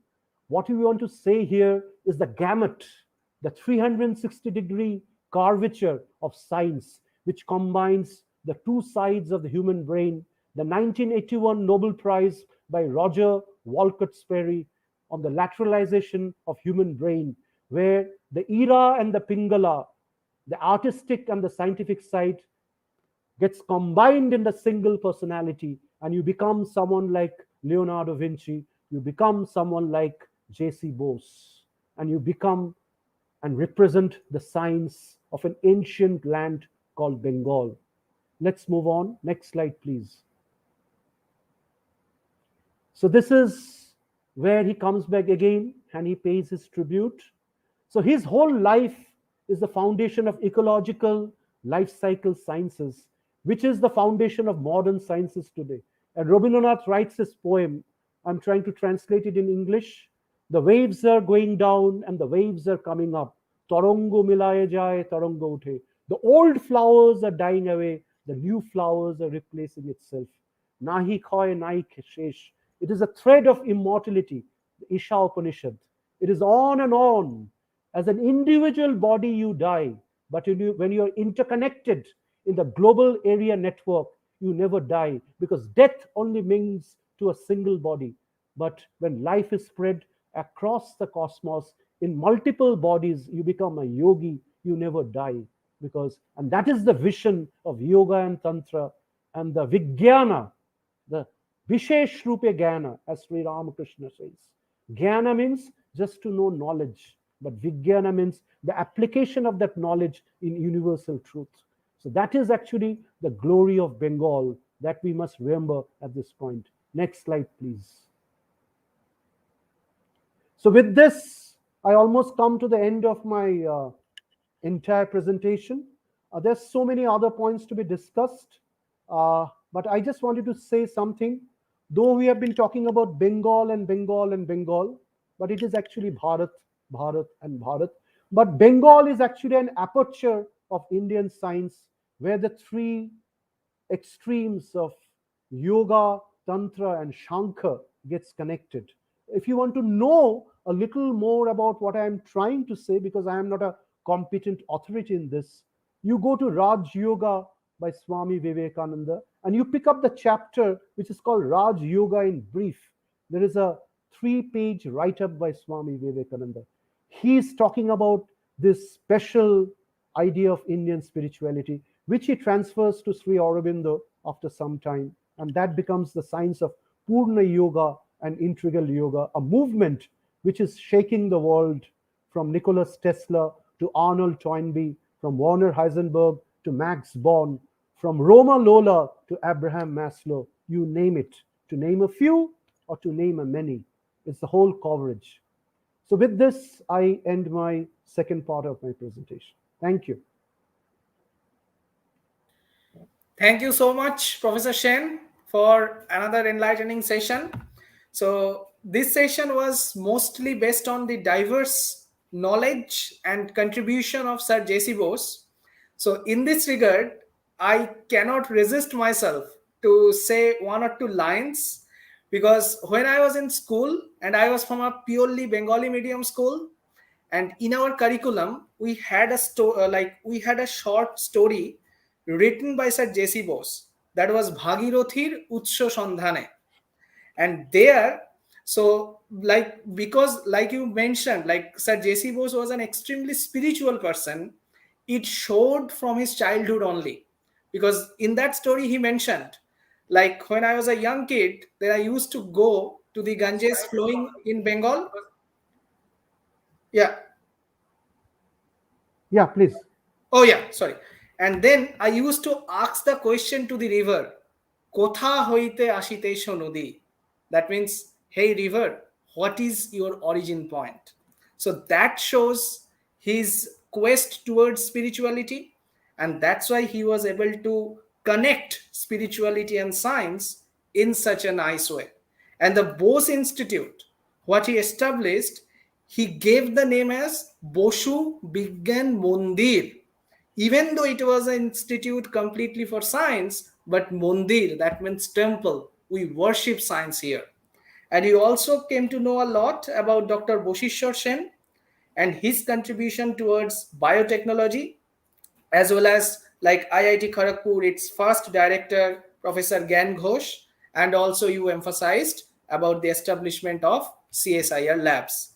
Thank you so much again. Now I will request Kanchonda to go for the next part of his talk. Thank you. So fascinating, Professor Sen. Your presentation brings out so much information which is mostly hidden to people of modern India. So thank you for that. In this context, I was remembering you mentioned something about from our ancient texts how the modern science is connected with that. I remember a poem from Vidyapati, who was a 14th century poet from Bihar region. Vidyapati wrote, "Katachaturanana mari mari javata natva adi abashana tohe janami puna tohe samavata natuha adi abashana." It means he's talking about Brahma, the creator, Chaturanana. That means many Brahmas are being born and dead. That means the cycle of yugas, millions of years, it is written in a poetic form by Vidyapati in 14th century, which is amazing that how much knowledge is hidden from us that is in our ancient scriptures. My next part is I know that we are running out of time. I'll try to be very fast, but it is amazing, a fascinating story. I will try to move it fast. The formation of University of Calcutta in 1857. I mentioned to you about 1857. This was another landmark in the development of science and technology in Bharat and Bengal. And next slide, please. So most people have forgotten Sir Ashutosh Mukherjee. I don't like to use the word Sir because it is a British given title, but nevertheless, he was such a great man. He is known as the Tiger of Bengal because he was uncompromised on his principles, fight against the British people. So he was a mathematician. He was a barrister. He was a jurist. He was an educator. In a one person you find so much talent. So he was the second vice chancellor of University of Calcutta, who was an Indian. He founded the Bengal Technical Institute, which today is Jadavpur University. We get wrong news from Jadavpur these days, but he founded Jadavpur, and that was mainly for technical and advancement. And then, of course, the University College of Science in Rajavaja Science College now in 1914. So this man had this vision of bringing best of the best in Calcutta University. So Professor Sen mentioned about all the famous scientists, Satyendranath Bose, C.V. Raman, Meghnad Saha. Ashutosh Mukherjee brought them to University of Calcutta or Calcutta University to do their fundamental research, which has so much impact in physics, modern physics, astrophysics, which is unbelievable. So we remember Ashutosh Mukherjee for that. And again, he is born in 1864. Next, please. Now, Prafulla Chandra Rai, Professor Sen mentioned briefly about him. He was born in 1861. He was a chemist, educationist, historian, industrialist, and philanthropist. He is remembered as the father of modern Indian chemistry. Next. Bengal Chemicals, Pharmaceuticals, he wrote a history of Hindu chemistry, and that book is unavailable today. I think every Indian, everybody should read that book that he wrote. And so Prafulla Chandra Rai was a great personality in the history of science for India. Next. This is the picture I think already been shown. From Meghnad Saha and other people. So as you can see, sitting, Meghnad Saha, Jagdish Chandra Bose, Gyan Chandra Bose, and standing Snehamay Datta, Satyendran Bose, Devendra Mohan Bose, N.R. Sen, Gyanendra Mukherjee, and N.C. Nag. I don't want to get into everybody, but each one of them, all are in dhotis, each one of them pioneered in some area of science. Next. That was an era. Again, this is another photograph from Bose Institute in 1928. Bose Institute, as Arjak mentioned, was founded by Jagadish Chandra Bose for fundamental research in modern science. And in this picture, you see N.C. Nag, J.C. Ghosh, Jagadish Chandra Bose, M.N. Saha, S. Datta, and N.R. Sen, J.N. Mukherjee, S.N. Bose, and D.M. Bose. Again, these are all of the pioneers of their time in science. Next. Satyendra Bose, mathematician, physicist, and his main work was in quantum mechanics, Bose-Einstein statistics, and the theory of Bose-Einstein condensate. And there's the boson particle was named after Satyendra Bose. Next. He was a polymath. He worked also on physics, math, chemistry, biology, mineralogy, philosophy, arts, literature, and music. What a genius. Next. That's Meghnad Saha. He was an astrophysicist. His contribution in astrophysics is immense, although he was attracted towards communism/socialism, and there are a lot of distraction in science, but nevertheless, his contribution must be acknowledged. Next. C.V. Raman, though he was not a born Bengali, he was from Tamil Nadu. But as I mentioned, Sir Ashutosh Mukherjee brought him to do research in Calcutta University. And there's a story that he was traveling by the sea. He was questioned why, the color of the ocean is blue and so forth. So his research is called Raman effect. He got his Nobel Prize in 1930 in physics, discovery of first. So he was the first Asian to get a Nobel Prize, again, product of Calcutta University in a way. Next. Gyan Chandra Ghosh, he was a chemist. He was inspired by his mentor, Prafullo Chandra Ray, Jagadish Chandra Ghosh, and others. Next. And this two duo, Professor D.M. Bose and Dr. Bina Chaudhary was a junior to him. They worked on the measuring in physics, the measuring of some particles, and was a breakthrough in modern physics. Next. Yeah. So from basic science to statistics and math. So Prashant Mahalanabish, he founded the Indian Institute of Statistical Institute, which is in near Calcutta right now. He's considered the father of statistics in India. And just to mention what Raja Rammohan Roy started, his Brahmo Samaj. Mahalanabish was a student of Brahmo Boys School in Calcutta. So he definitely was influenced by those thoughts of Brahmo Samaj. Next. And his teachers included Jagadish Chandra Bose, Prafullo Chandra Roy, Meghnad Saha, and he was 1 year junior of Subhash Chandra Bose in his junior year of college. Very, very great personality. Next. Radhanath Sikdar, a forgotten hero. He was again a mathematician. He's known for his measuring the height of Mount Everest. Of course, not going up to the top. In 1852, through his mathematics and geometry knowledge, he actually measured, not geometry, calculus. He actually measured the height, almost near perfect.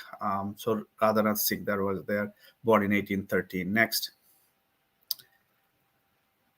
SND, you saw in one of those photos, group pictures, he was recommended for his work for Nobel Prize. He didn't get the Nobel Prize, but he actually, his work on cholera toxin that the uh, the cause of cholera and possible vaccine for cholera. So, forgotten scientist Sambhunath Dey. Next. Now I come to from basic science to health sciences, medicine. So there's a hospital called RG Kaur Hospital, and it is named after Radha Govinda Kaur. Of course, Dr. Mahendralal Sarkar, who Professor Sen mentioned, he was one of the pioneers during that time to work on modern medicine. Later, he was against homeopathy, and later on, he also turned into homeopathy. Professor Mahendralal Sarkar, I'm talking about.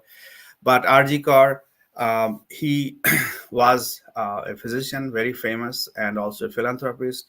And RG Kaur Hospital in Calcutta is named after him through his philanthropy. Next. The first Roman medical doctor was Kadambini Ganguly. He was born again 18. She was born in 1861, and first person to get into Calcutta Medical College and practice medicine, and became very, very well known during her lifetime. And last one is Neil Ratan Sarkar. He was again a very famous doctor, and he contributed so much in promoting science and technology education during his lifetime. Again, he was born in 1861, and there is a hospital named after him, Nielsen Sarkar Hospital in Kolkata.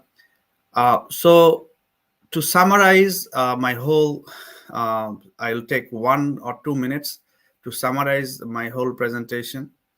That the land of Bengal, fertile for known for its Gangetic Valley, the soil, but it was also fertile for seekers of knowledge who were born during those 200 years time, and contributed significantly so much for science and technology uh, for for from Bengal and India and for the world.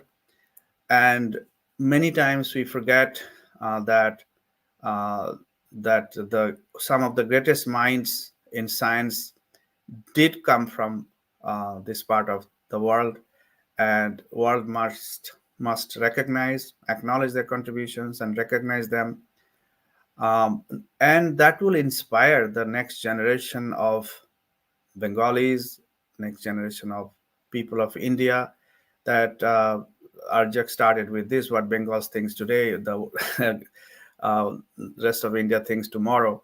I think I think that tradition is kind of lost. And as I mentioned, Jadavpur University, which was founded for technological advancement, is in the news for wrong reasons.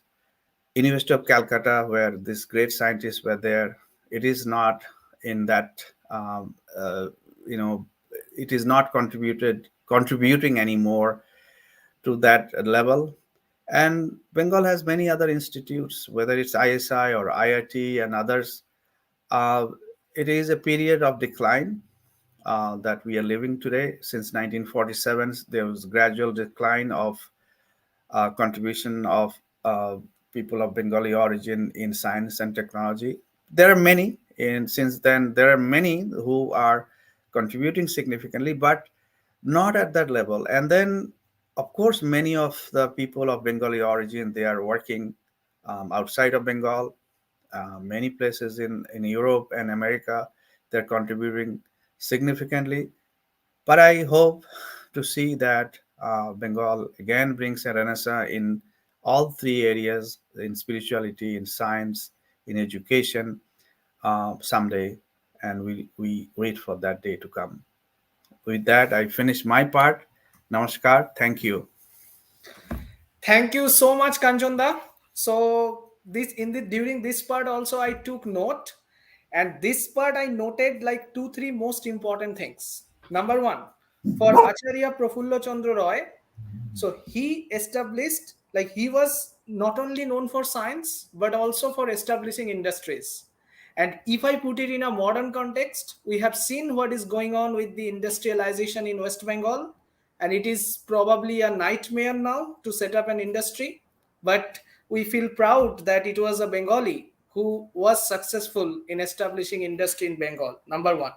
Number two, you mentioned about Sir C.V. Raman and how he excelled working in Bengal. So that means at that time, Bengal provided a good platform for other people of India to excel. But we rarely see this nowadays. And the last thing is that if I summarize both Professor Shen's talk and Kanchanda's this part, that means Bengal is connected with what not in science. That's what I was finding, and I did not find anything. For example, IIT Foundation, Bengal is connected. Indian Statistical Institute, both of them are excellent institutes in India now. Again, connection with Bengal. CSIR labs, connection with Bengal, and possible vaccine development and as well as medical discoveries. So that means Bengal was advanced science, spirituality, technology, medicine, architecture. But nowadays we see a gradual decline, as Kanchanda you touched upon.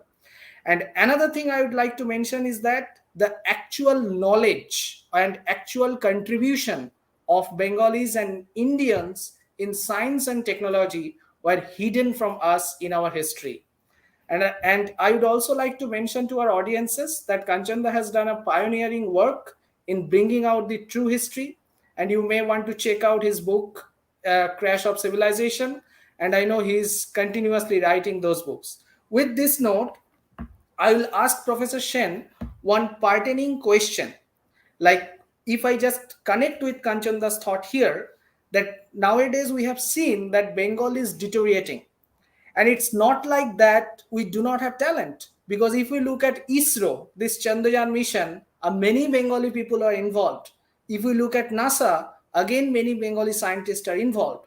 So when Bengalis are going outside of Bengal, they are performing great. But I am again not asking why are we not producing another JC Bose. Okay, let us keep that part because JC Bose, many people will say he was a versatile genius and once in a million. But if we look at the current trend in Bengal, a boy or a girl with a master's degree and in fact with a PhD has no jobs. They have to apply for lower paying jobs and unsecured jobs and all. So, Professor Shen, you are associated with India's oldest IIT, and that too located in West Bengal. So, what is your take on that? Particularly with the unemployment rate in West Bengal in the current science sector, and how can we overcome that? What is your vision in this regard? And I will allow you 2 to 3 minutes this time because I know many audiences are waiting for question answers, and of course, we'll get into the audiences as well. Yes, please, Professor Shen. Thank you. I think we have almost come to the end of the beginning and the beginning of the end, which is always a two-way thing. See, we have come at the end of a wave which is coming down. So what we see today, as Kanchanda just said, it's a wave is closing down in its collapse. So this collapsing of the wave was set up in the 1930s and the 40s, and through the days of Dr. B.C. Ray, the 50s and the 60s, Bengal was partially coming down. If you just pick up one paper on Kolkata by a planner, Nirmal Bose, it's called Calcutta, a Premature Metropolis. Nirmal Bose says it was published in Scientific American in the 60s. Just one line will clarify the entire reason. He says Calcutta was an industrial city, but it was born without the benefits of a Sheffield or a Manchester or a London, which drew from the benefits of industrial revolution, because it was always a backyard to the British imperialism. One. Two, after the British left, the backyard became the backyard of a backyard because most of the industries went out of Bengal because of certain policies. Three, after the MISA, the Maintenance of the Internal Security Act, and then the problems with Bangladesh, the Bangladesh war, and the incoming waves of a certain kind of socialism, communism, and Marxism from Vietnam, from China, and from Russia. There are different shades of communism all into Bengal. Bengal was in doldrums. Bengal was in doldrums. And the youth force of Bengal, including students of IIT Kharagpur. I have seen that. I've seen Bengals in the 70s were absolutely caught between a state which is coming down from its glorious past, almost like India from its glorious past coming to the Middle Ages. And then, on the other hand, with the Bangladesh war and everything, the airport is closed. I mean, the Pan Americans and BOSC and everything is diverted to Delhi and Mumbai. All the MNCs are diverted, and the Calcutta port is closed. And within a period of 25 years, that's from 1965 to 85, Bengal becomes even a backyard within the country, a state which was having the highest industrialization between 1921 to 41, went down in the rank of 22 within just a few decades. And it just became a backyard. And I can continue this story for the next 2 or 3 decades. And this is just the closing of the wave. So this is the darker side. No, tamasoma. What is the second side? Tamasoma jyotir gamaya. So where is the solution? We have discussed enough about the darkness, the hopelessness, but where is the hope? It is always a closing wave, which is a precursor to a surging wave. What I see as a humble teacher, as an ordinary teacher in IIT Kharagpur, amongst the boys who come from Bengal and also the surrounding areas, is a search, an aspiration, a lookout for something larger and bigger. So in the darkness, which is about 3 o'clock in the night, which is the darkest before the dawn, I think, and I very hopefully think, there is a resurgence, there is a great unleashing of what happened in this state and hundreds of years back, and hundreds of years back, and thousands of years back. From the times of Rishashinga Muni to the times of Padma and Guru Milarepa, to the times of Gorakshanath Ji, to the times of Bhatpara Brahmins, which was a great center of learning, to the times of P.C. Ray, to C.V. Raman in Bengal. I think there is a resurgence, and we have to be hopeful, and it is happening. And how is this going to be inculcated? Because Bengal, because of lesser development in India right now, try to understand this. Because of lesser development in India right now, the cities and the towns of India, of Bengal, are the least polluted, the least damaged, having the least number of cars, the least number of urban blights, the least number. Are you following what I'm trying to say? Yeah, we have to understand this. So Bengal, by virtue of a default urbanization by its negation, is actually an antithesis or a reverse thesis to the next phase of development. So in the next 10-15 years, Bengal is the state which is again ready for the next surge of development, where a Bangalore is already a blight, which you require about 6 hours to reach the airport, where a Pune is becoming hopeless, and Mumbai is already a city of slums and high rises, and Delhi is absolutely in doldrums. You know what? I don't want to expand it in a public domain. It is Bengal by default, which is the design of Bidhata, which is ready for the next surge of development. Please try to understand what I am saying. So it is creating the setup for 2035 and 2045, when Dr. Arjun Bhattacharya will come back from Boston, and so will be his friends, and they'll be the next entrepreneurs of Bengal. And when Arjok and others reach my age, they'll be seeing another P.C. Roy, another Prashant Mahalnobish, another Ronald Fisher coming to ISI and giving a lecture and admitting that the Aryan invasion myth is actually wrong, and his guru, which was Carl Pearson, and his guru, which was Francis Galton, the half cousin of Charles Darwin, they have all committed a mistake in statistics because they have used racial data, which you cannot do under the ethics of science. So Ronald Fisher agreed that in front of Prashant Mahalnobish at ISI, where the Aryan invasion myth was first proved wrong in Kolkata. It happened in Kolkata. So it is a part of my book, which is the Aryan invasion that never was, and it shall be a part of many other books in the days to come. So let us be hopeful. Let us be very hopeful. So this is Tamasoma Jyotirgamaya, Asotoma Sadgamaya. I mean, we are heading for a brilliant future. So the coming decades, 2035, 45, 55, I think they're brilliant. And the forces of Swamiji and all his inmates, Vijay Krishna Goswami, and many other people whom we have not mentioned in this gathering, they are all working. They're all working. Thank you. And Thank you so much. that's so brilliant, Professor Sen, so brilliantly presented. I just wanted to add one more comment on that. That the our Prime Minister Modi is talking about India becoming a developed nation by 2047, when it will be 100 years after the independence from British. There are predictions by Sri Aurobindo that around that time, India will become again positioned in the glory of nations. And I always mention this, that people are using Vishwa Guru. India has been a Vishwa Guru. India is a Vishwa Guru. India will be a Vishwa Guru because of such great people to birth on this soil. And you know, we have a lot to hope for, and hopefully, uh, Professor Sen, you and me may be too old by then or may not be here, but Arjak and his generation will see a glorious India coming up very, very And we, soon. as the rules of the sages, will be born again. Yeah.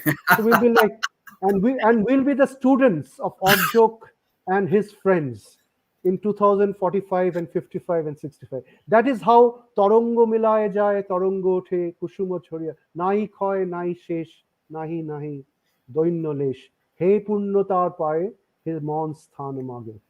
আছে দুঃখ আছে মৃত্যু তবুও শান্তি জাগে তবুও অনন্ত জাগে তবুও অনন্ত জাগে this is India, this is Bengal, this is Gurudev Rabindranath Tagore, and this is the science of Bengal, the non-linear cyclic dynamics going on and on. There is no end. It will again come back. It will again come back. Very nice to Professor Shane and Kanchanda. So, like, this part was extremely important because, as both of you mentioned, Asatoma Sadgamaya, Tamasoma Jyotirgamaya. So, I want, when I go to your age, I want to see the last part, Britturma Amritam Gamaya. And I will feel blessed if I see that in the Bengal that lead us from death to immortality.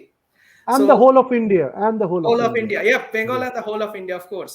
So, Yeah. as also Kanchanda mentioned, that Prime Minister Modi is visioning to make us a developed nation by 2047. And yes, we had been a Vishwaguru, we are a Vishwaguru, and India will be a Vishwaguru, no doubt about that. And in this context, I just want to mention one thing. Like, nowadays, we talk a lot about artificial intelligence. It is taking over everything. I would like to refer one best-selling author from Israel, Yuval Noah Harari. Yeah, So many Harari. of us have written his, like, have read his books.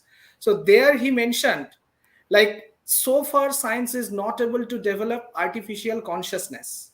Now, if I theoretically assume that, okay, after let's say 100 years, science is develop artificial consciousness, it will probably be the highest scientific discovery. But still, it is not violating the concepts of Vedanta, which is consciousness is all pervading and once. That means whatever development we are doing in science, it's actually converging towards spirituality. And that is the contribution of India to the rest of the world.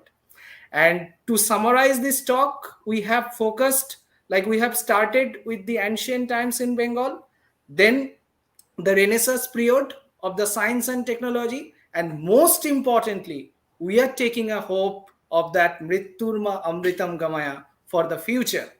So we have, like, and another thing, the most important thing that came out of this talk is many eminent personalities whom we know mainly as a social reformer, as a spiritual leader, they also had a direct or indirect contribution in promoting science in Bengal as well as in India. Now we'll go to the audience question answer, and I'd request the Sangram Talks host to continue from here.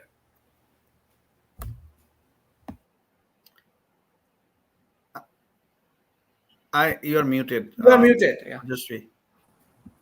Am I audible now? Yes. Yes, yes. Okay.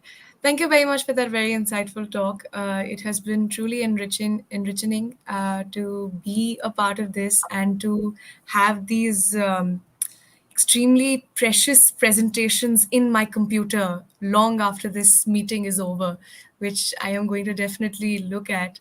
The first comment that we have is by Parimal Pandya ji, who is our YouTube viewer.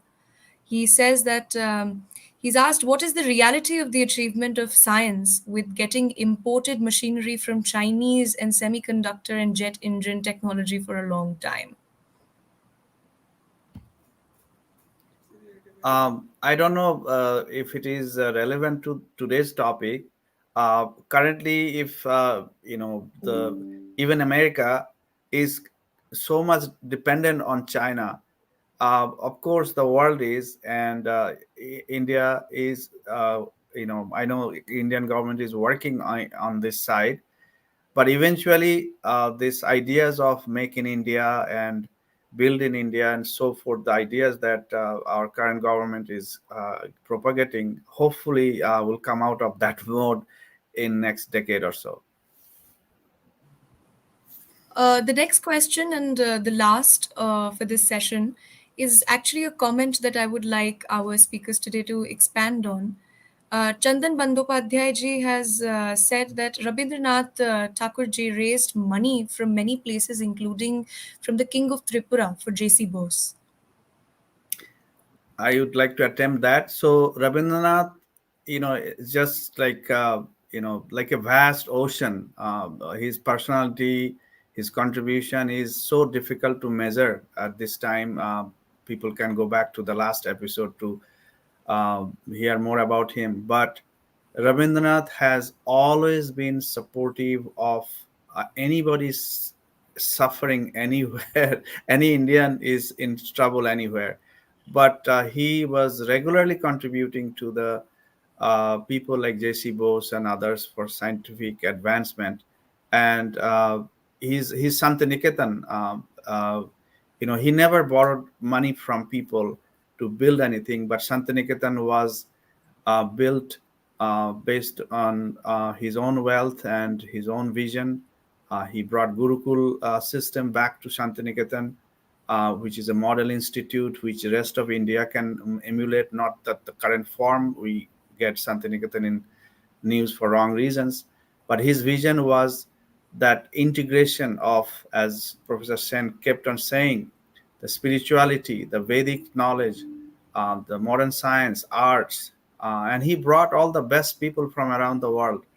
And then again, he helped so many people in so many different ways. Is endless, discussion on that. But I also want to mention that uh, that some of the greatest scientists in the West also had a connection to Rabindranath, as we mentioned, Heisenberg and Einstein. And it's the soil of Bengal has something magical. Not that because I'm a Bengali, but Bengal soil has something magical that produced these geniuses for for so many centuries, so many hundreds of thousands of years. The fertile land, as Professor Sen mentioned, will come back again to contribute more for the rest of the country and the world. Well, our panel, in their great achievements, have walked the talk that they elucidated today. Um, I would just like to take this opportunity to bring forth the cover of this book that I was mentioning during Arjakji's introduction, which is called Ancient Indian Science, Technologies and Culture Decoding the Vedas from Engineering to Consciousness, which has been published by Garud Prakashan, New Delhi. This book has become an Amazon bestseller immediately after release on August 30th of 2023. Please go on, go on. Yeah, I just wanted to say two things. Do you know why this slide is so important? Because it's not a book by someone who is 50 years old or 60 years old, but it's by He's someone. he's 30 Yeah, years old. he's Professor just Sen, 30 years. Arjak Yeah, is just 30 30. years. Just 30. And there'll be more and more books like this in the future. That's point number one. And point number two, it's by Garuda Publication, which is the signature of India. And even Oppenheimer is to own a car. The name of that car was Garuda, because he fell in love with the icon of the Thunderbird. And Garuda, I think is the icon of about 6 or 7 airlines from Iran to Indonesia. So that is just a small add on. It's not that important. But I think this is a signature of a certitude and more to come in the days and the years. Thank you so much.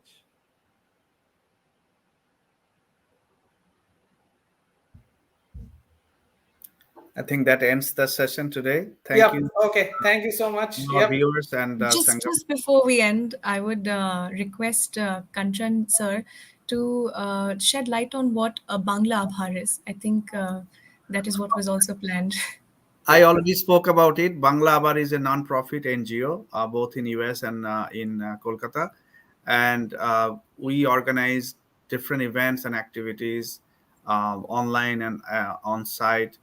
For example, yesterday there was an event at ICCR Kolkata where we um, actually discussed about the contribution of the Biranganas, the women freedom fighters from Bengal, and it was a very rainy day, but still the hall was packed.